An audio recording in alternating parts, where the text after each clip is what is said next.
Hey guys, welcome to another episode of the Growth Galleries Masterclass. I'm Sam here with you, like I am every Wednesday, to discuss relevant topics to capturing astrophotography or editing.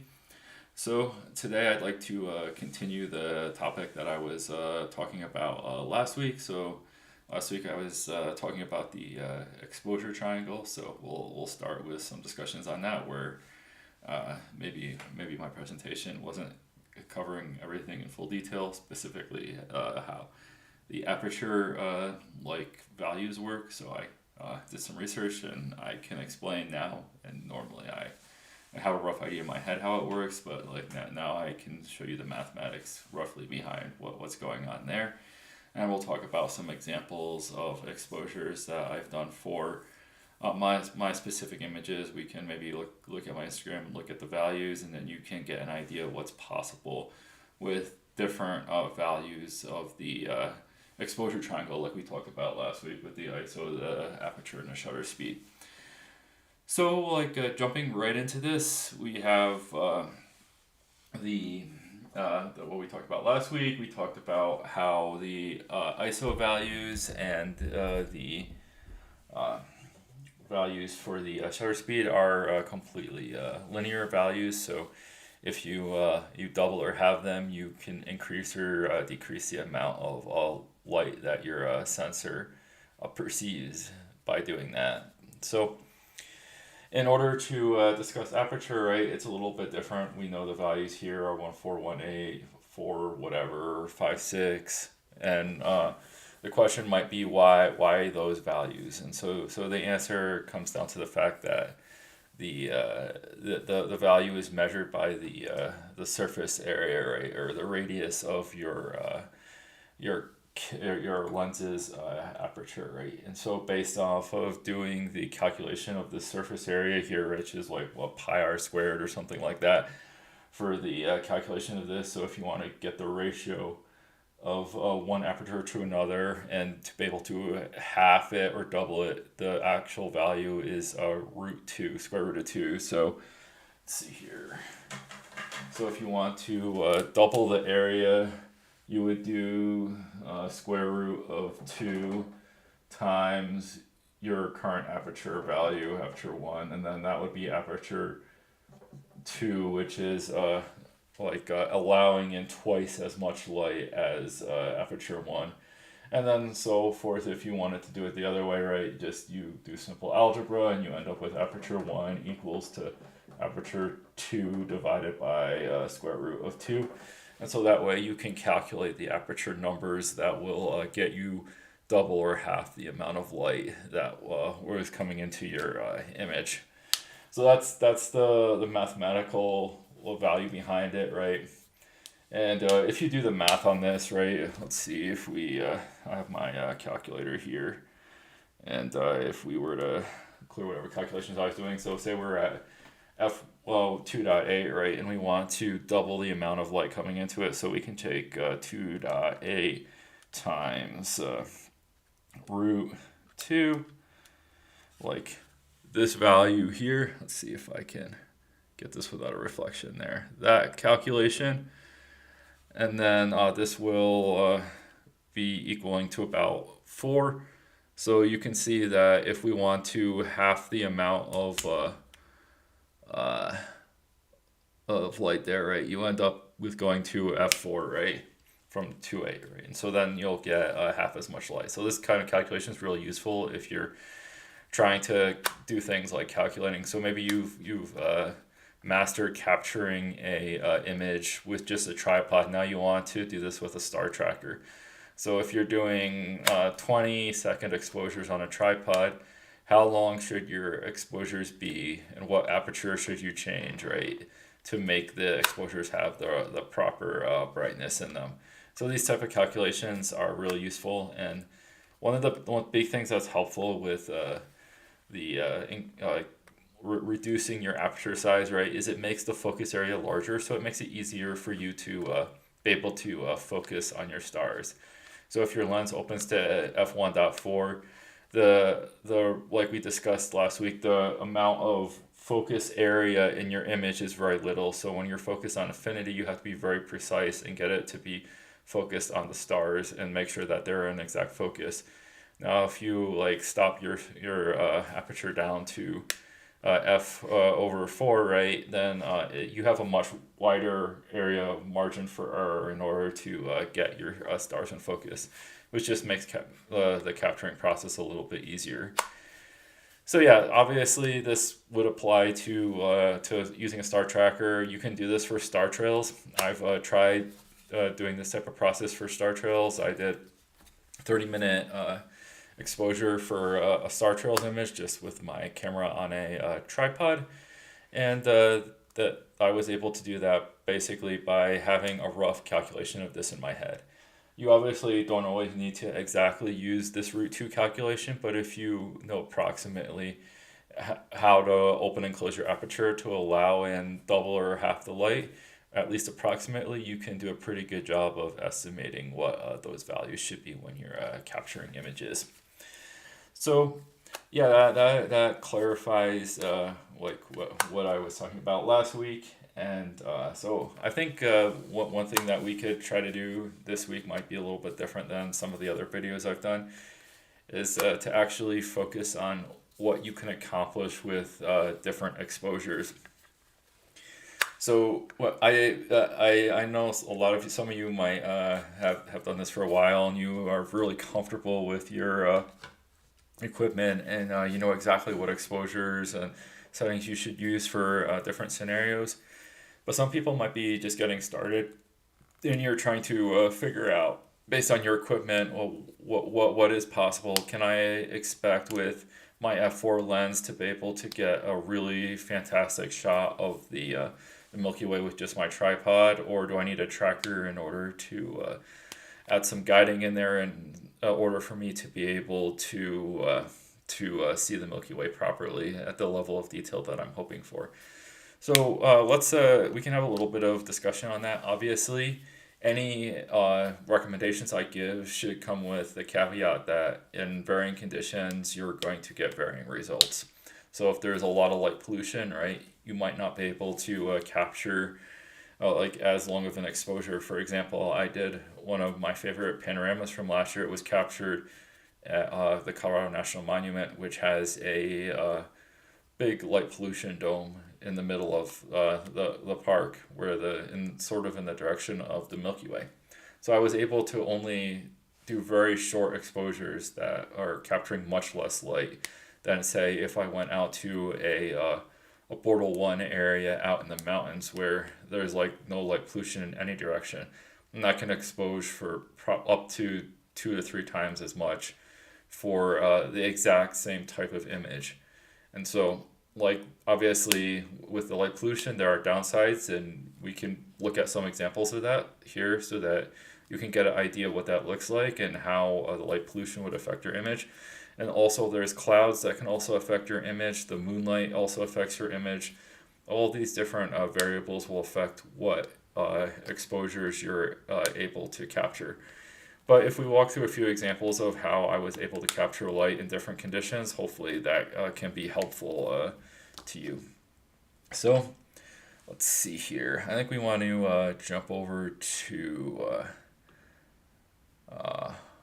my web browser real quick here. Let's make sure my web browser is being presented.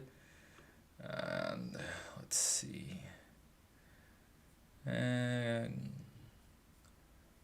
we will find the Google Chrome here in a sec, hopefully. So I have probably too many applications open on my computer, so sometimes it's difficult to find the exact one. I think this is the right one. There we go. All right, so now I'm sharing my Instagram here, and we will go through a few of these examples here, and hopefully that'll be helpful to you to be able to understand what settings you should be using for your images. So if we pick a pretty straightforward example here, right, we'll go to the image. If you are ever wondering what you should use, I share a lot of details actually in my posts themselves of exactly the equipment I'm using. what camera settings I'm using, how many exposures it took me to accomplish this. So if you're looking for a reference, this information is really useful. I even reference my post myself when I'm looking for what have to work for me in the past. So we can discuss here a few of the things. So you can see here this image was taken as a tracked sky with a foreground. And so the sky was 24 images, and they were taken at ISO 1600, f2.8, and 60 seconds. So this is very close to the type of settings that I would use with my setup. Generally, I shoot between ISO 800 and 3200, depending on the conditions. And aperture when I'm tracking is f2.8 or 3.2 usually are the two apertures I've been using.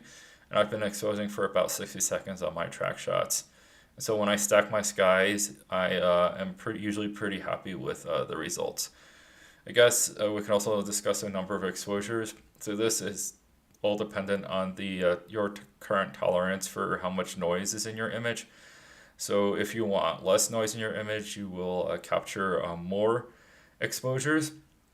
And so you can see here, this is this I did 24 for this, and the image is really clean. I printed this image out, and it looks really nice actually. So I think this is this has been a pretty solid like setting for like a dark sky condition. So if your lens opens up to f2.8 and you have a star tracker, like you might want to start out by using a setting that is similar to this one, where you have the ISO at 1600, aperture at f2.8, and the exposure 60. So, but what if your aperture only opens to f4? Well, if you have a star tracker, that's still good. You should still be able to get a great image by like either. So this is if we do the math on that, right, f2.8 times square root of 2 is f4, so we need one more stop of light. So if we're shooting with aperture f4 here, we can just increase our ISO to 3200, keep our exposure at 60 seconds, and then it'll add a little bit noise into the image possibly, because you'll have a higher ISO, but your focusing will be easier at f4. So it comes with some advantages and disadvantages, but then you might want to capture a few extra images to integrate to try to remove some of the noise from shooting at ISO 3200. Again, this depends on the conditions and also depends on what camera sensor you're using as well. But in general, as a general rule, like that's the math that you would do here: 3200, f4, and then 60 seconds, and you should be able to capture a similar amount of detail to what I have here in this sky. And so that's how I think about it. My foregrounds. So the foreground is a totally different concept with exposure, right? So there's a lot of considerations to make. So optimally, you're shooting in a condition where maybe there's no headlamps, no other light. So for this particular image, I did not have optimal conditions. There were lots of people and lots of light. So I opted for very short exposure time of 15 seconds here and a high ISO in order that I would be able to hopefully capture images with little like light pollution shining on the rocks. And even with those short exposures, and I captured like 15 or 20 of them, that still took there were only two images that I had to overlap, and I painted it in different parts of the images that were not having headlamps shining all over the rocks. And so I was able to produce this with two separate images. So normally I would prefer to shoot a longer exposure for my foreground and increase the aperture, right? Because that'll make the foreground be more in focus, or more depth of the foreground to be in focus. And then you want to shoot at a lower ISO. And since the ground doesn't visibly move from the perspective of your camera sitting on your tripod, you can just arbitrarily increase the value of your exposure as long as you need it to be.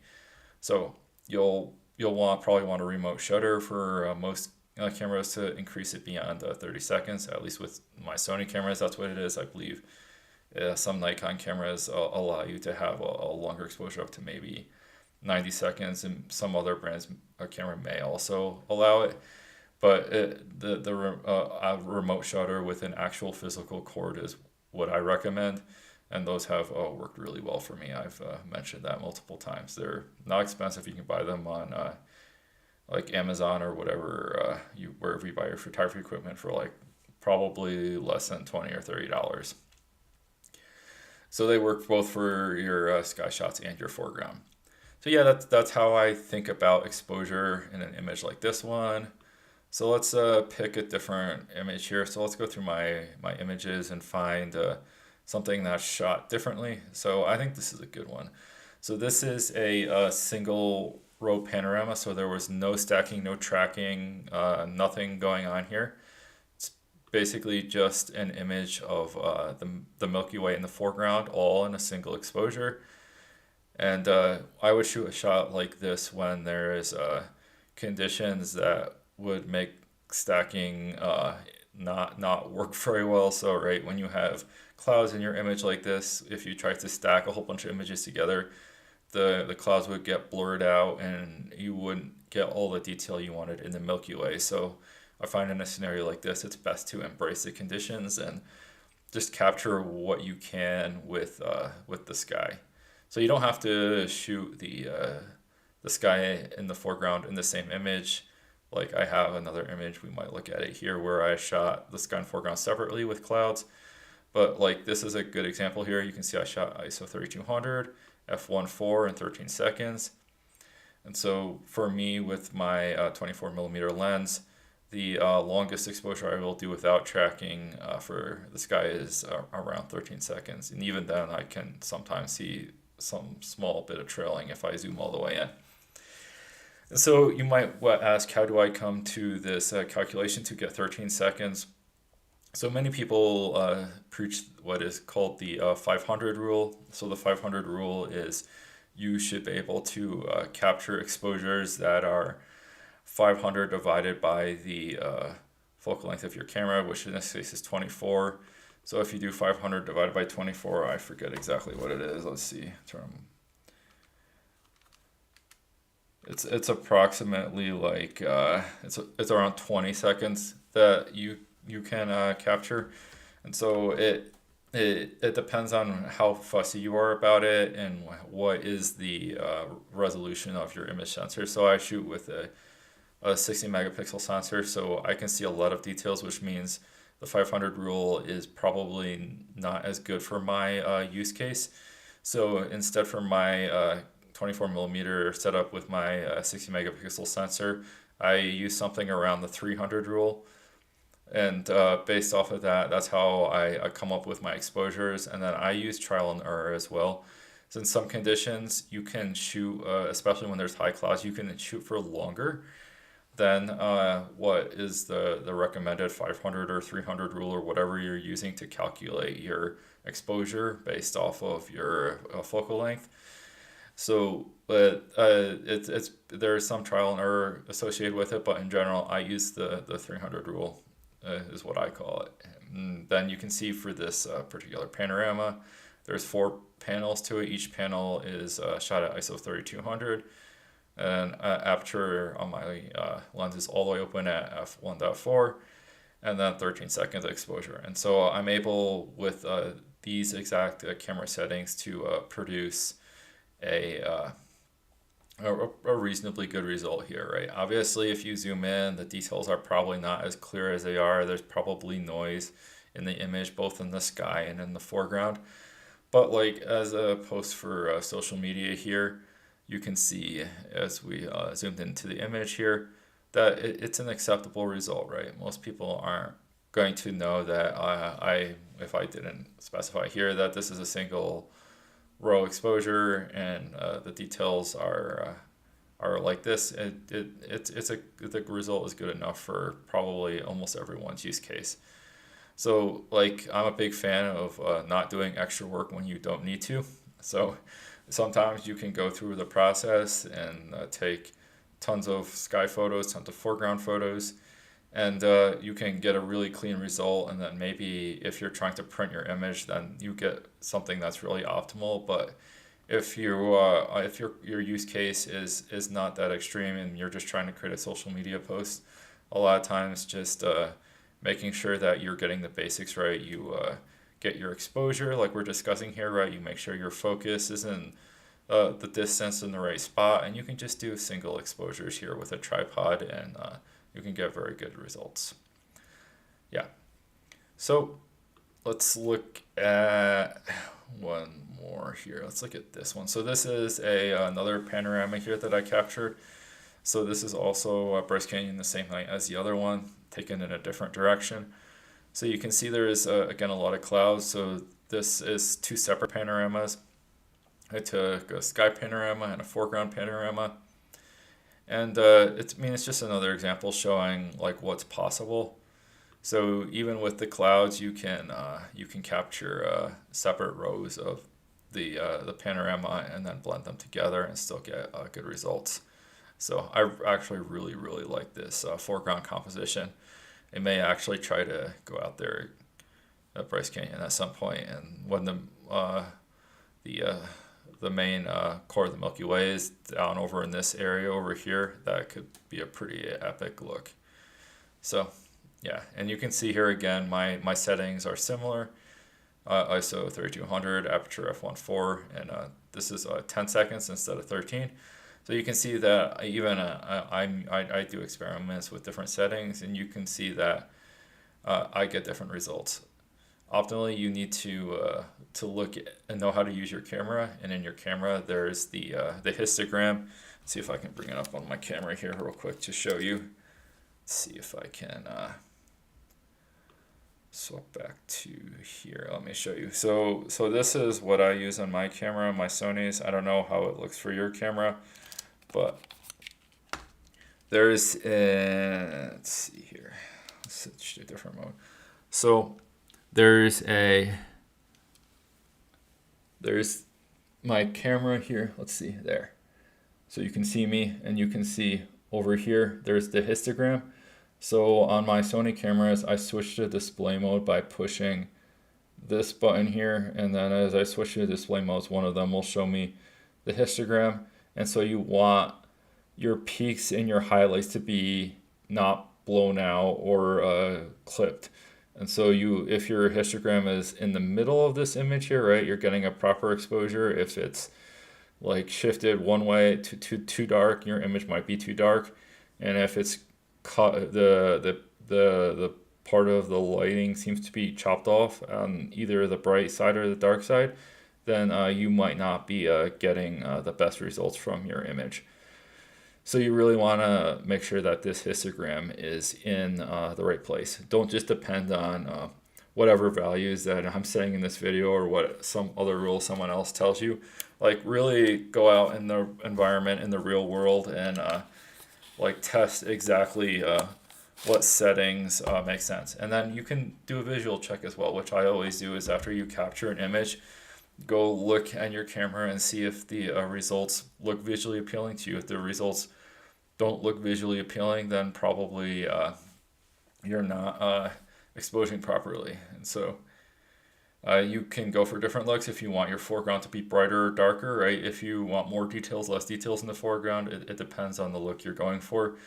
Some of it is an artistic choice, but the best case is you capture enough light so that you can edit your photos however you want them to be in post-processing. It's always better to have more light as long as it's not overly bright and clipped. So let's jump back into the browser here. So you can see the settings I used for this particular image. So I wanted to discuss a time lapse. So we'll pick one of my time lapses here. So this particular time lapse, which I captured last summer, you can see my settings are a little bit different for this. So there's some discussion between photographers about what is the best way to accomplish what I did in this time lapse. So for me, I put my camera in aperture priority mode and let the shutter be variable throughout the night. So the conditions for this time lapse changed. So when I started the time lapse, it was a little bit after dusk and the moon was out. So as the moon set and then the Milky Way rose, it became darker, right? So then my shutter speed changed, and you can see there's some variations in the lighting here. It's not like a perfectly smooth like settings throughout the night. And then as the sun rises here, right, you can see again the settings change. And all these things, this is one way to make a time lapse like this work. So some people would say that the variations that you saw through this time lapse are not great, right? And the fact that it's not giving a consistent shutter speed and the lighting is probably not fully consistent, that this is not the right way to capture the time lapse like this. You could manually change things, right? So as the lighting changes, you could allow the you can manually go change it. So like if you're shooting, I don't know, remember exactly what my settings were for this, but it was probably every 30 seconds I did an exposure. You could change the exposure yourself in between frames. So if you saw that it got darker and you saw the latest image result was a little bit underexposed, you could, as the lighting changes, you can manually make changes. Seen quite few people do that. They don't trust the light sensor in their camera to make the right changes. So that's another way to do it. Some people would not like to change the shutter speed because that changes. It can change the duration or time between your exposures if you allow it to go long enough. So some people might allow the ISO to fluctuate, but like the range of the shutter that I have in this time lapse is like 1/8,000 to 25 seconds. So that's a really, really huge change in the amount of light that you're allowing into your sensor, which would not be possible or reasonably possible with an ISO change or even an aperture change. So I personally prefer using variable shutters for my time lapses. And so you can see here, this is a significantly higher ISO than I shot for any of the other sky or foreground images that we've looked at so far. So you can see that even with ISO 6400 for this time lapse here, if I just posted it here, no one would have guessed that there's a lot of noise in this image. If you zoom all the way in, you might be able to see the noise. But if you're just creating a quick time lapse for social media, or you're going to shoot a whole bunch of images to stack them, the ISO 6400 on most cameras these days will actually get you a pretty good result. So yeah, so that's how I think about like capturing a light for a time lapse here. So we can let's see here. I mean, let's look at a very simple exposure here, right? So we looked at some stacked exposures, some time lapses, and so these are just single exposures that you can go out and capture with your tripod. There's no panoramas, nothing complicated going on around it. And so you can see here that these exposures are between 5 and 30 seconds, and they're ISO 800 to 3200 at aperture f1.4. So I was just walking around this hiking area, and I saw there were some nice compositions, and so I just like captured a bunch of images of Orion and some the ski slope. This is over in Breckenridge, Colorado, popular skiing area if you're into that sort of thing. And I just did some. I think I probably had my headlamp on or something for this one. I can't remember how I got the lighting here, but I just walked around and I did exposures like just with a tripod. So you can actually get really good results just by knowing the basics of how your camera works. So I have a big advantage. My aperture opens up to 1.4. So if possible, I recommend having a lens that opens up really wide. But I would make sure you're doing your research on specific lenses for that. I have at least one lens that opens up very wide, which does not produce good results at night. So make sure that you do a Google search and read some reviews before you purchase a lens. But with my lens, I can open it up to a specific amount, and it gives me good results. So yeah, just these are some more examples. I guess let's look at one more example. So most of the examples we've looked at are like Milky Way photos. in time-lapse photos. Let's look at a shot here I did of the moon.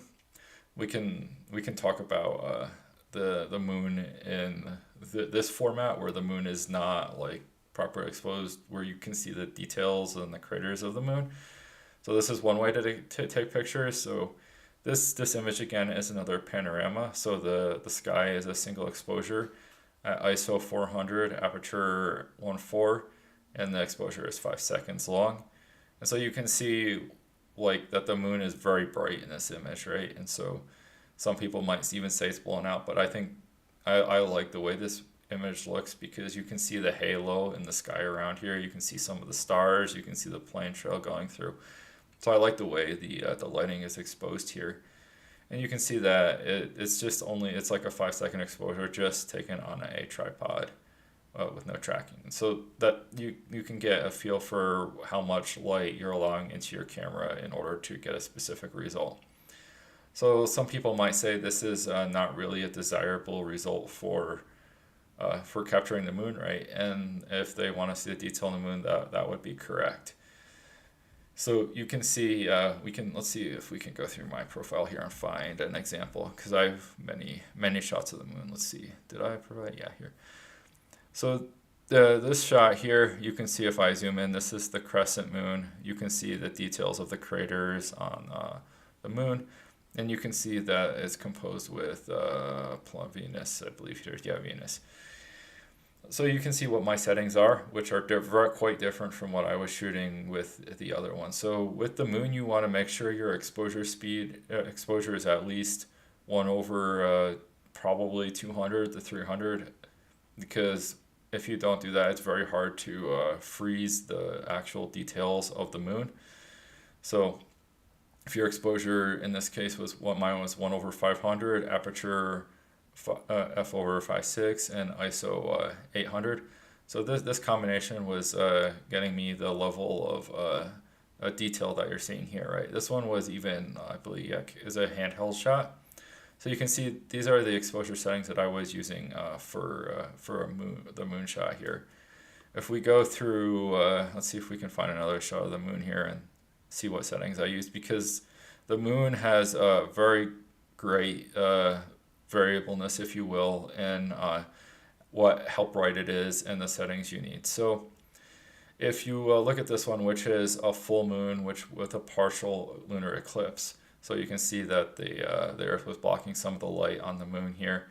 You can see that the full moon is much brighter, right? So I was shooting at ISO 400, but I think it was the same as the last one, but I was shooting at aperture f11, and my shutter speed was like 1 over 1 up to 100, 200 up to 1 over 1,000 in order to get this amount of light. So like if I shot 1 over 1,000 on the crescent moon, I probably wouldn't really be seeing any details at all. In fact, I'm not even sure if there would be an image. Maybe the brightest part of the moon would be exposed, but you probably couldn't see any of the details in the craters, and it would just be totally underexposed and you wouldn't get any result. So like you have to be aware of when you're shooting the moon, of the moon's phase and the amount of light that the moon is giving off during that time. So yeah, so that's a moon example. Let's see here. Let's look at this one. This is another interesting shot. So this shot was actually taken during the dawn time period.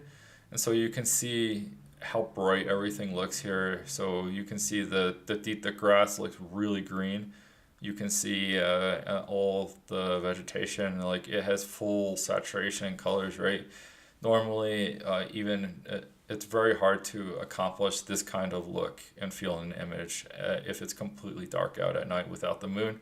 You really can't get this level of saturation. But if you're shooting like a dawn or dusk image, you have the ability to capture like the lighting and detail in a different way. So that's another way to change the setting. So this one is ISO 3200 f1 for 8 seconds. So you can see I'm shooting a good amount shorter than a lot of my other images. And you can see the level of detail that I'm able to capture even while the sun is still well below the horizon, but it's still a little bit past the beginning of dawn. You can see the mountains here are all completely lit up, and you can see on the horizon that it's starting to become bright. So this is facing towards the west, so the sun is rising on the behind where I am sitting here, and there's a mountain blocking a bunch of the light.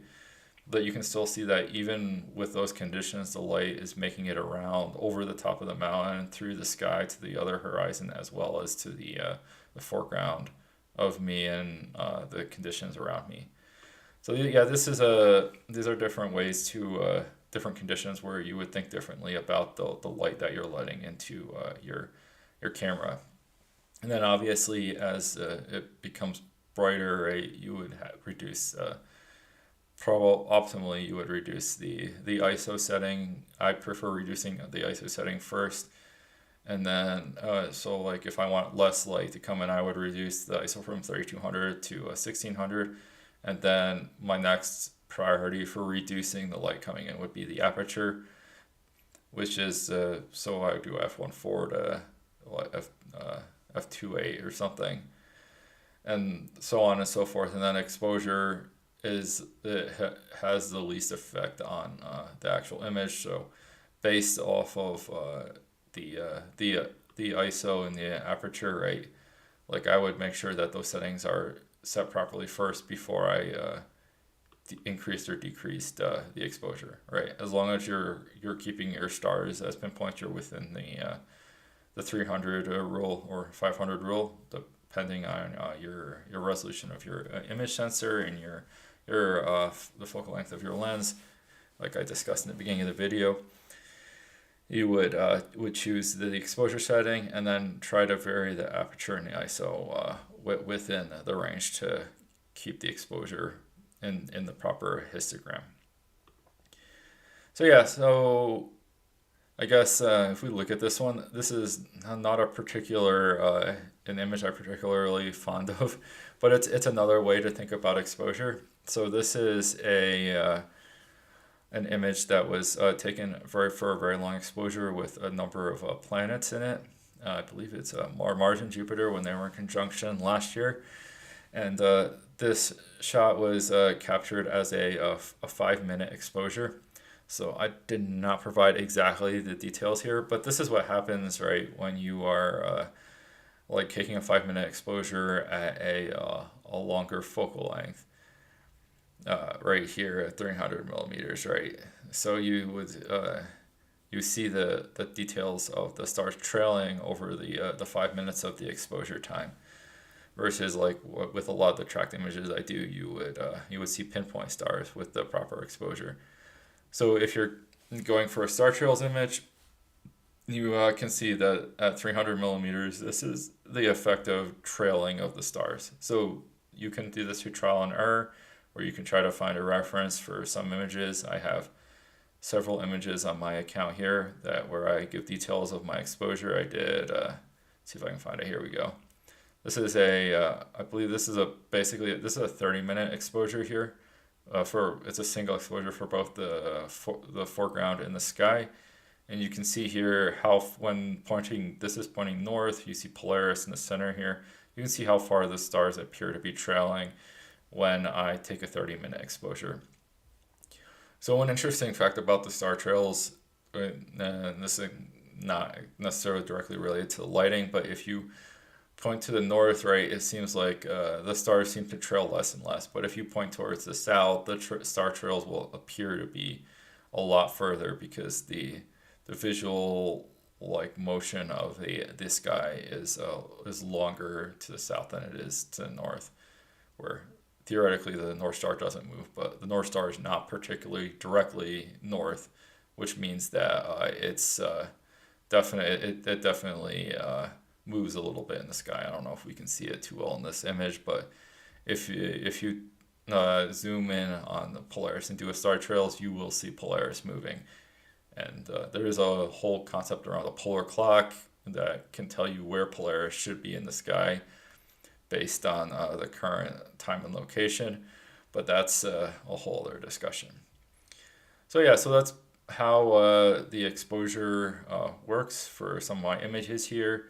There is other concepts you can talk about with exposure. One is with aurora. The aurora is a totally different thought process when it comes to exposure. I did not provide exact exposure settings here, but like usually the best aurora shots are probably in the 4 to 8 second range of exposure in order to make sure that the pillars are actually shown in the image.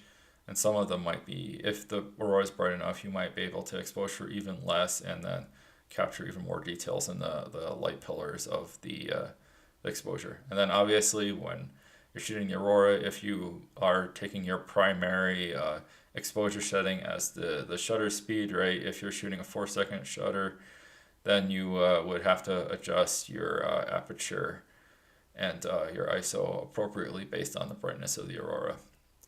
So yeah, those are things that you would have to take in consideration for aurora shots.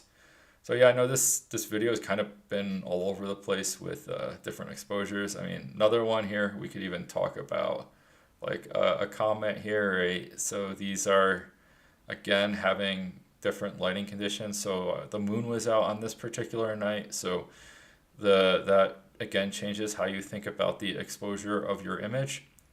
So you can see through this time lapse here, the foreground is really bright, and as the clouds passed or in front of the moon, you can see shadows in the canyon here. And then you can see the comet as it sets here. So I don't know exactly what the settings were here, but again, the settings were probably pretty short shutter speeds here and probably a higher aperture setting as well, because you don't want to allow that much light in, or else your foreground will easily be, and the sky both will easily be blown out when the moon is out. Like this was a pretty bright moon on this particular night. So yeah, so that's another, the moon when the moon is shining in your composition, you have to consider that for both the sky, and the foreground. All right, let's see. So I think probably that covers a lot of the different cases you might have. Like, you see there's this guy is really green here. This is capturing this is capturing from a high altitude. So I was at 13,000 feet when I was capturing this particular image here, and the sky is having shots are having ISO 800 and aperture 32 and 60. So as you shoot at higher elevation, you might be able to shoot with different settings. So here I'm shooting a lot less exposure. Right, usually all the other images we looked at, the Milky Way were shot at like 16 or 3200 ISO, and that lets in a lot more light than 800 ISO. With the similar either f2.8 or f3.2 aperture and 60-second exposure, which I almost exclusively shoot with my tracked Milky Way shots. So it's just another example if you change one characteristic of the conditions, like the elevation of where you are, you're shooting through less of the atmosphere, you're going to capture more light than if you're shooting at sea level or something like that, or you have like fog or some other condition that will change the amount or quality of the light coming into your camera. So yeah, that's how I think about it. The ISO, the aperture, and the exposure for my images. And like I was saying, if you don't follow me on my Instagram, I always post almost always post the settings for my images, how I captured them, like if they're panoramas, if they're single exposures, if they're stack shots. If you have any questions about any of the exposures and the deep sky such, I haven't been posting the details on, but if you have questions about those, like just message me. I can provide all those details to you. So I want to be able to help you capture better images, and by posting my results and the process that I followed, hopefully I can help you accomplish similar results. So let's see, if anyone has any questions, feel free to type those in the chat, and if not, I think we can I'll probably wrap this up. Hopefully, this was helpful to you, and feel like sometimes just showing the results that I'm able to produce can hopefully help you, and hopefully the examples from last week, if you watched my exposure video last week on the details of how to capture light with your camera through the aperture, the shutter, and the ISO. That's hopefully helpful to you if you're just getting started, and then like looking at the specific examples that I have on my Instagram, I think can really help you get started and produce some good results with your astrophotography. So really appreciate you guys joining today, and make sure that you're subscribed so you don't miss next week's video, and any other videos that I might be releasing. So again, if you have questions, you can find me on Instagram or my website. I'm pretty easy to find if you just search for me, and hope you guys have a great evening.